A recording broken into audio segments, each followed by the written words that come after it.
শুক্রবার আগরতলা 79 টিলাস্থিত বিদ্যুৎ নিগমের পাওয়ার গ্রিড কার্যালয়ে STQC কোয়ালিটি সার্টিফিকেট প্রদান অনুষ্ঠান হয়। এই অনুষ্ঠানে উপস্থিত ছিলেন বিদ্যুৎ দপ্তরের সচিব অভিষেক সিং, বিদ্যুৎ দপ্তরের ম্যানেজিং ডিরেক্টর দেবাশিস সরকার, বিদ্যুৎ দপ্তরের জেনারেল ম্যানেজার রঞ্জন দেববর্মা সহ আরও অনেকেই। বিদ্যুৎ দপ্তরের সচিব অভিষেক সিং জানিয়েছেন, মুহূর্তটা সত্যি গর্বের। ISO 27001-0F 2013 সার্টিফিকেট পেয়েছে ত্রিপুরা। সাইবার সিকিউরিটি হিসেবে এই সার্টিফিকেট পাওয়া রয়েছি। আমাদের একটু প্রাউড মুভমেন্ট আছে। আমাদের Tripura power transmission limited PPTL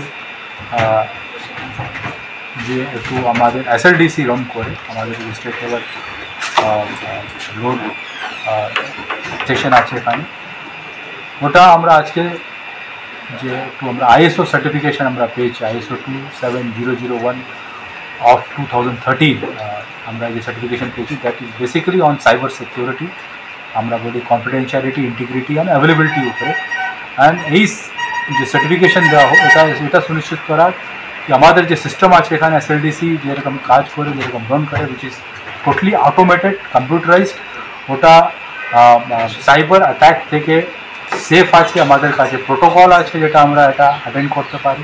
আমাদের কাছে ব্যুরো রিপোর্ট, খবর ত্রিপুরা।